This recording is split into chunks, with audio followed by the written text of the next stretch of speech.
Hello, and welcome to the December episode of Tambellini Group's Top of Mind podcast. I'm your host, Liz Farrell. In this episode, we're talking about creativity and IT leadership with Dwight Dozier, who serves as CIO for the Georgia Tech Foundation. Dwight has been serving in this role for a little around 7 years, and prior to that, he had led advancement and technology at numerous universities across the country. Welcome, Dwight. Thank you, Elizabeth. Thank you for having me. Well, thank you so much for joining us. I'm especially excited for our discussion today because you have had such a distinctive set of experiences and roles that inform your perspective. There are two things in particular that stand out that I think will be of particular interest to our listeners. First, your role as CIO is slightly different than a lot of the other guests we have. They're usually CIOs of a university, whereas you're in the advancement role. And as we had talked about before, this is the first time you've actually had the title CIO while working in advancement. And the other thing that I found particularly interesting was for the duration of your 3+ decades in higher ed, you have also been a professional jazz musician, which is just the coolest thing ever, I think. You've been playing for over 20 years with the Jerry Tolson Quartet, their quintet and big band. With them, you've released 5 albums and toured the world, performing at marquee international events, including the Montreux Jazz Festival in Switzerland. So we could spend the whole time talking about either of those 2 points, but we have so much to get to and you have so much to share. So I thought we would start at the beginning and take it from there. You had mentioned to me that you got into playing musical instruments at a very young age. So what made you get into a technology career in addition to that? That's a good question. I indeed got started with music when I was 8 years old, playing drums, and it was a spark of passion. Actually, at that 8 years old, I had a epiphany of a marching band that was playing, and I heard the drum corps. So the band was playing, and I reacted to the band, but when the drum corps came out, it just struck me, and that passion exists to this day. So in regards to technology, I had something fairly similar to that while attending college. I discovered working at a part-time job on campus in the Edward R. Murrow radio TV service area at Washington State University. I was involved in doing some data entry in a donor area. They didn't know it was a donor area. And as I started to work in that area, I started getting exposed to computers. And I shared one incident in which even that day I was asked to watch a computer, and the gentleman said, when this completes, pull this floppy disk out. So they tell you how long ago it was. Yeah. But he said, pull this floppy disk out, and it was a few minutes that he thought it would be running. And it was almost an hour. And he comes back from his appointment, pulls the disk out and says, oh, that's done. And I just noticed that as a point of, wow, I'm sitting here kind of being apprehensive about this machine. So that led me to another incident where then I ended up getting my first computer, which was a Commodore VIC-20, another point of my age group. And that computer I remember playing with and experimenting, and I had one incident where I was typing a program. Back in those days, the programs were in magazines. You had to type 3 or 4 days to get some program running, and it had a similar situation where it just kept running, wasn't performing correctly. And I learned from that situation that I had, after reviewing my code and kind of walking through the process, that I had a comma or semicolon out of place. And both of those incidents with the floppy disk I mentioned to you and this one made me think, wait a minute, this is the machine. And I'm the master of this machine. I can conquer this, because it was me that put the semicolon out of the place, and me that, kind of put a higher level on this floppy disk. And since then, kind of the curtain raised, and I've really found, this is the other part, I found the passion of technology. So I'm very fortunate to share that as part of my life, as music as a passion and technology. And that led to this sort of organization that did the donor records. I ended up writing the donor records database. back then on an HP touchscreen 150, wrote the database, processed the checks for the donation, put together at that time mailing labels, mailed out the programs and receipts, and sent these checks over to an office called the Office of Development in the Advancement Office. And that's how I made my entree into this particular profession in this area. That's so cool how you can trace it back to those light bulb moments. I mean, I definitely remember having a Commodore 64, which may make me a bit slightly younger, but I remember having to explain to like younger coworkers what a floppy disk was and how that worked and everything. Because it's just sort of, it's cool when you think about knowing the hardware and how these things are built, how much progression there has been over all this time. And you've certainly had a front row seat to that. Very much. So we fast forward 30 years later, and here you are, CIO at the Georgia Tech Foundation. And can you just tell us a bit more about the foundation and your role there? Because you mentioned to me some of the stuff around this that I hadn't previously considered in terms of the data management and how the role is different from being at a university. Yes, at the foundation, we are independent from Georgia Tech, but we are very much cooperative in our support and our spirit. Part of our mission is to invest funds in support of Georgia Tech. So we've very strong partnership. And my role there is to support, a part of our charge and mission is to support the advancement function of the Institute. So I manage all the data related, IT related functionality related to the Georgia Tech Alumni Association, the Georgia Tech Office of Development, and Georgia Tech Athletics when it comes to fundraising and alumni engagement and outreach. And the foundation itself, as I said, manages the proceeds from those fundraising efforts that we have at the Institute. And then we turn around and support the Institute in various manners so it can grow and continue to have the great reputation that Georgia Tech has. Yeah, that's phenomenal. You had mentioned to me that something about your role is it's more relational than transactional. Can you explain what you mean by that? Yes, the nature of our business and advancement, particularly when it comes to alumni and donors as well, is it's longitudinal. So we're not transactional based. It doesn't really pertain to, what have you done for me lately? We have a relationship. So if you're 22, as an example, and you graduate from a college or university, we want to have a relationship with you through your life. And it's really, we use the term cradle to grave in some cases. It's, we celebrate the birth and growth of families, of alumni families, as they come and their children may attend a particular institution, in this case, Georgia Tech. We bring them in. I hope they have a wonderful student experience as they graduate to be an alumni. We support them through that journey, their first job. Often a lot of times they're involved in providing mentorship and job opportunities through some of our alumni networks.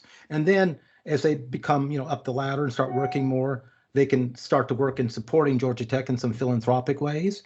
And even after that, even after they may pass away, we often still have a relationship with an estate that an alum may leave for legacy. And again, start the cycle again of providing scholarships, bringing new students in, and that whole cycle. So you can see that relationship happening. Very, very, very important. I've been at one institution in which at the time we weren't getting a lot of philanthropic support, fundraising support from this individual, but we did a family tree contest in the middle of the magazine. So of our alumni magazine, we opened the magazine and, about 5 pages of a spread. And we had determined 113 members of that person's extended family had attended. In this case, it was Penn State. Yeah, in this case, it was Penn State, had attended the university. So 113, when you roll out the family tree, which was remarkable, right? And the giving at the time was there was some giving. But what was nice is subsequently, I think, towards the end, and maybe when this individual or it's the great grandfather or somebody passed away in the family, we were left a legacy gift. So that relationship's important, right? And in that case, Penn State, it really touched many, many people, and it's still continuing to in that particular family. Yeah, it's such a long-term engagement. I mean, when you think of a mission cycle or even with a student cycle, when they leave, the engagement with them is handed off to you, but that's handed off and then it doesn't get handed off after No, that. It's just, as you said, cradle to grave. right, and that's that's as an IT professional in the space that becomes a challenge, but it's a great opportunity because we want to know a little bit about their journey throughout their life, right? When you're 22 and 25, there's a different set of experience you're having than when you're 35, 45, 55. So you can imagine in a data processing world, we want to capture data that can help identify, those certain involvements that are happening throughout their life, and that's a challenge. We do that through data entry, and and now we do that through other tools of data acquisition and other methods. Yeah, I definitely want to talk about those too, but I think you could give our listeners too, like the sheer volume of data, which when you told me this, I was shocked by. But as I think about it, of course, it makes sense. I believe you said you're adding about 7,000 new alumni per year. We add a significant number of undergraduates and graduates to our alumni roles, and right now Georgia Tech, as an example, has one of the largest online masters of computer science. So even beyond the classroom, we're reaching out virtually where people can partake in some of our educational offerings. And so as we add these new alumni to our ranks and all that, it continues to grow. And as you said, one thing that is contrary to the transactional, when we add, the only subtraction we have is basically deceasing, right? If a person's deceased, or in some cases if we lose contact with people, but we have ways of finding them. Yeah. but that's the subtractive ranks, for the most part. And so then the cycle continues where we add new graduates year after year. So. And there's also, as I think about it, maybe even after they're deceased, if there is some sort of plaque or ceremony for them, like there is the keeping the engagement up with the relatives and showing the gratitude from the school for that and everything. So maybe Right. It doesn't even end after death. It's just eternal. And in many cases, that gratitude to say thank you to them, comes in the form, you may be walking into a building or an academic facility that's named after them, right? So that legacy. Right. That legacy is continuing, and I think it's very, that's one thing that's made me feel proud to be. I've been in higher education, really primarily in this space for over 38 years basically, and the fact that I'm involved in education, which is always a value add, and it's propelling people forward, and you can see it makes a difference. That makes me very proud to share this space. It must be very gratifying when you can see that, especially having worked in so many different big institutions. I think you mentioned you worked at University of Louisville for a while as well. Correct. And over these 38 years, your cross-section of experiences must have given you a very broad yet in-depth perspective on how technology and the advancement world has evolved. You had shared with me some of the biggest significant changes that you think are shaping the current and future state of advancement in higher ed. So I thought it would be great if we could give the listeners a sense of some of your biggest trends and top hits here, starting with the notion of mass personalization.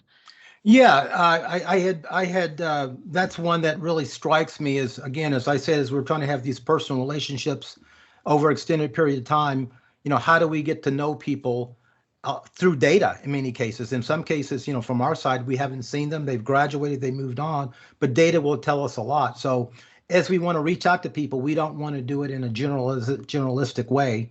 We want to do it in a very personal way. So we do things in mass. We have lots of graduates, as we just talked about, but we want to be as very personal as possible. So that involves, and one of the things that has come forward in these days and times is social media, for example, where people are they're actually self sharing a lot of their information. It could be Facebook, it could be LinkedIn, it could be other avenues that are out there. The other thing is that we're using tools that help us to be more predictive and more analytic. Some artificial intelligence is on the forefront within this space, and machine learning to try to determine someone's avocation. What the example I have, and I share sometimes, is my own. I'm a graduate of Washington State University. I graduated in economics. I do IT as a living, as we're talking about, and I'm a musician.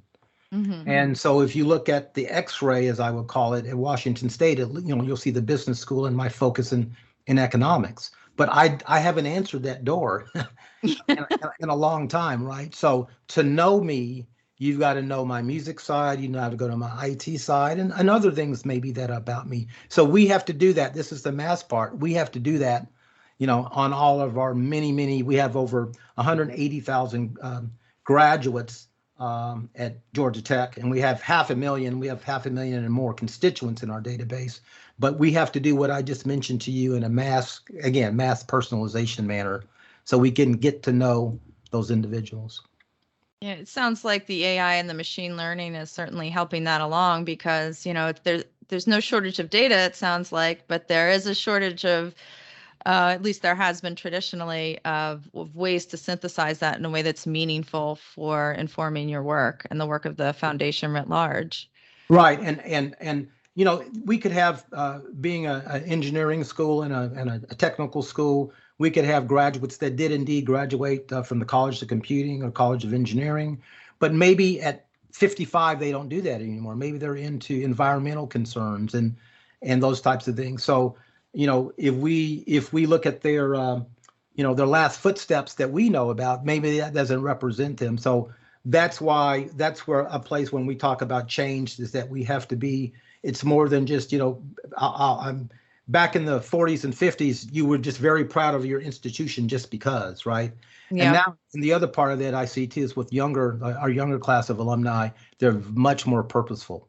I'll support the institution. I'm happy to look at what I can do from a philanthropic standpoint, but I want to see and feel impact of my gift, not just because. And so that's another change that we see in the more contemporary classes.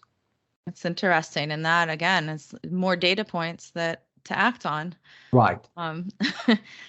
So we talked about the trends you've seen of the AI and machine learning, this need for the mass personalization. You had also mentioned the cloud transformation and how that takes away worry. Yeah, it does. That has been something, part of it was cultural. We had our own, within the foundation, again, as I mentioned, being independent, we had our own dark room, our own machine room, servers and all of that. And as we started to migrate a lot of our enterprise applications and other things to the cloud, first there was a sense of, I don't have control, right? I don't have my arms around this. But it's really kind of liberating because now you don't have to worry about those kind of things. You've put in charge a very reputable organization. Cloud has been a shift over my career anyway, as a primary source of how things are interacting. And what's nice, a lot of the tools and other applications out there are indeed already in the cloud. There's a number of other functions we use to thank donors, to steward donors, to provide mentorship, mentor resource, and all of those are in the cloud. So now they're among the same family of things. So that has been a big shift and been a very successful one for us as well. Yeah, that's great to hear because we hear so much about the challenges as everyone's trying to get to where you all are at, where not only do they have all the applications and platforms that have gone to a cloud model, whether that was native for them or an adaptation, but you have that undergirding infrastructure that's in the cloud as well, where there are the things that only your foundation is responsible for. So correct. Yeah. And I think the continued pursuit and sometimes challenge is whether it's cloud or not is the increase. This is something else that's much emerging is the increased dependency. How do you interconnect all these data sources, right? So if we have our enterprise database, our enterprise system, and we're going to connect to some of these other things that have their specific outreach purposes, it's now that request and that demand of connecting them. And of course, our consumers which are our clients and the people that we support want to use the word "can't you just," right? So yes, so they go out and subscribe to an application for their purpose. It's a great application, and they say, okay, we subscribe to this. Can't you just dock it here? Can't you just? And you got to worry about data standards. You got to worry about common keys. You got to worry about all this kind of things in this kind of conversation. So that can, cloud or not, that continues to be a challenge and a pursuit of doing that. Fortunately, now through the publication of APIs and different interface protocols and applications, where things are becoming easier to do that. But that's still within our realm of IT to be able to address and challenge on a daily basis. It's definitely at a higher altitude of function there that you all are tasked with all those can't you just, which Right. brings me to the fourth thing that you had mentioned. And I think a lot of your colleagues, no matter what type of CIO role they are in at any type of university, this Amazon expectation. Can you tell us about that? Yeah, so that goes again with the just, can't you just kind of situation. People come to us, and I'm glad they have faith in us. That's the good part. They ask us, can we accomplish things in developing some functionality and some applications to help them do their job, and we do that. We make that as part of our goal. But a lot of times they come up with us with that Amazon experience, right? They want that, and this is the word I love. So I do infuse this with my staff, is frictionless. We do. We want our alumni, we want our staff, we want our constituents, we want all our parties to have a frictionless experience. But for example, my organization is not as large as Amazon, and as you think about that, Amazon has hundreds and hundreds, if not thousands, of people working on all this experience. That if you click on a watch, the next thing you show is a watch band, right? Right. And all of that type of stuff, and they develop that, and it reads this and it pushes this out, and so that Amazon experience as an example is something we certainly pursue, but just kind of keeping in mind the scale and the resources and the dollars that behind that to achieve that Amazon experience. I think that as an industry, I'm involved in our higher education IT industry as a whole. I've had some leadership roles in there on some committees and boards, and we are all, striving to do that. We have a great partnership with each other, and we share our trades, right? We share our developments, but that is a goal. That is a particular goal that people are after, is the whole frictionless experience. And again, one of those is just the continued use of the mobile phone. You're sitting there with a communication device in your hand and a computer in your hand. So how can we deliver those kind of experiences to you in a value add method?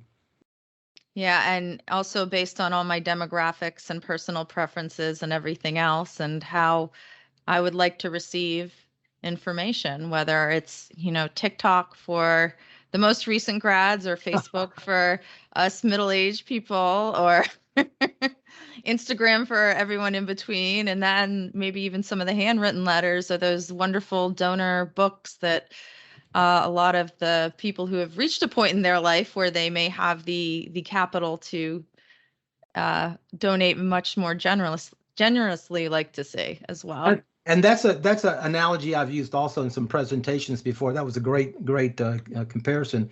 Is I use XM radio as an example. When I was growing up, we had the 13 channels and a few radio stations on the radio, and now through XM and satellite radio kind of things, you have all kinds of choices of genres and channels that you can tune into, right? And we have to do the same thing in this space, and again, related to IT and the data. So we have to, if you're into country, if you're in the hip hop, if you're in the pop, if you're in the opera, we have to, and we want to know those kind of things about that. So that means, having that relationship, as we talked about, again, storing data, trying to deliver that data so we can program around that and making that frictionless. But that's something that I've used before, of tuning into, your specific channel. So. Well, I'm glad you mentioned music there. I mean, and it's interesting. Another parallel I see as you're saying that is, everyone, like, people may listen to XM radio, people may want to see live music, people may want to just have a Spotify channel with one playlist on it, but at the end of the day, they all want the same thing. Right. They want to get that happy, inspired, creative feeling from listening to music they like. And I think it's the same thing for all your donors as well, right? They're looking to make that impact, but how the channels you take to get there may be slightly different for each. Yeah, and and another thing, as we move to, I want to talk a little bit more about your music career. One thing that we see in both technology and music is constantly changing, constantly evolving.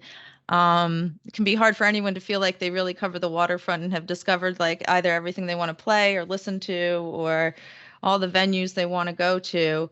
So which brings me back to your career as a musician and how it relates to your talents and passion for the technology realm and higher education. Because although we do know a lot of CIOs who are very creative, I don't think maybe the prevailing external impression is that, oh, CIOs are also artists. They're also these creative performers and everything. So you had also shared with me some interesting parallels between your careers in both areas. And I think our listeners would really enjoy hearing about those too. You talked about how some of the skills have overlapped and how you've applied them in each and both. Um, and so I'd love to start with improvisation in music and some of your stories from that. Yeah, so improvisation is a good example that does cross both areas. And when I think about that, again, particularly with technology, we have to be very adaptive. We both from technology's changing, particularly now things are changing quite rapidly, from our customer needs, from market needs. We have to be able to be flexible. And music's the same way. We particularly I'm a jazz musician, so that even makes it more so. I've been in many a venue and people say, can you play, Satin Doll in a country and western theme, right? That kind of right. So you may adapt. I mean, I've played all kinds of things. As a jazz group, we were fortunate to open many years ago for Martina McBride. So we had to put our jazz aside and kind of get the country theme on, and you have to adapt. And I look at that the same thing in my technology world, and it's kind of liberating too because again, the different players. When I think about vendors, those are like different musicians I play with. Sometimes I play gigs where maybe it's I know myself and maybe the piano player, and there's other things when I get called to play. There's other people I don't know who they are. But so we have to come together, right, and make a solid piece of enjoyable music together while having just met 10 minutes before. So I think there's some parallels to that as we get to support our end users and learn their needs, and of course the dynamics where, as I mentioned, where we might, and I'm sure people can relate to this. You've created an application or support or program or some outcome, and people go, yeah, that's what I asked for, but that's not really what I wanted, right? Yeah. That kind of thing. So same thing kind of with music is. Now that you're here, we want to change up your whole set list.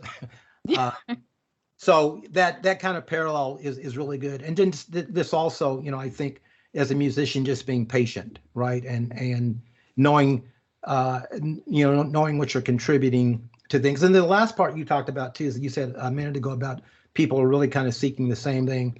I do think with both IT and music, at the end of the day, you're producing something and you're leaving something behind that produces satisfaction, right? We have IT. We talked about relationships and getting to know these people, and let's say in this case they come back and we put our data together to have an optimal 50th class reunion of people coming back to campus, and they come back and they reunite with some of their old classmates and recall some experiences on campus, and that emotes just a lot of positive feeling. And that's almost the same thing with music. It's like, wow, right? And I remind my staff in the IT area that we're the origin of that genesis to get to the programming. Our colleagues that do the programming do an excellent job, but we're the bed of providing that, being able to communicate with that constituency. That's a very, very good point. There's also a lot of resourcefulness involved in that. You had mentioned to me one time, I think it was at the Montreux Jazz Festival as well, when you all were done playing and you were sitting on Lake Geneva. Yes, yeah, so we were fortunate to play the Montreux Jazz Festival, and we also toured Perugia, Italy, and we played there. So we were in Europe for 3.5 weeks or something, and so we had an experience where we went to Montreux. We performed. We didn't think we actually did that well in some of our initial shows. And so towards the end of our tour, that was the end of our tour, we were kind of tired and we're like, okay, let's just maybe sit out the next portion of the venue, and we're going to be heading back home in 4 or 5 days. So one of the organizers did think we did well, as a matter of fact, and we were approached to do an opening venue for Pat Metheny, the guitarist. Wow. So that was really neat. So we were able to have that experience, and then after we were done with that venue, there was the experience where there were two individuals that were both from North Carolina. One was playing stand-up acoustic bass. One was playing acoustic guitar on Lake Geneva. And so they had heard us and they said, wow, you guys sounded really good.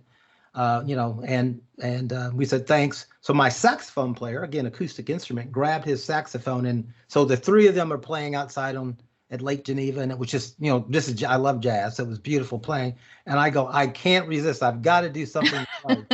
So I found, this is the improvisation. Yes. I found 2 Chiquita banana boxes and I stacked them together.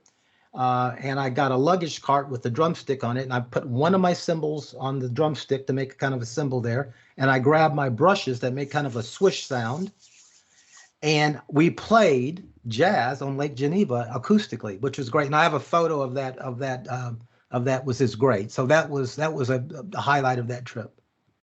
It's something just so satisfying about when you don't think you have the resources or the tools to do something and you find a way to make it work. And it just seems to me like that is so much of what you and others have to do as technology leaders. And when you do it well, it's bringing that creativity and sort of joy of the process to it that's so important. So with that in mind, I've really, really enjoyed our conversation today, and I can't thank you enough for joining us and sharing all these wonderful stories and experiences and perspectives that you have.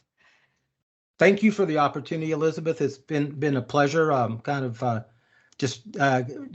Going back and reciting some of my history and talking about about the role that I've played and the intersection with music. So thank you again for the opportunity. We're lucky to have had you. And that concludes this month's episode of Tambellini's Top of Mind podcast. If you want to hear some of Dwight's music, you can check out the Jerry Tolson Quartet's albums on any live streaming music services. That is Jerry Tolson, Tolson.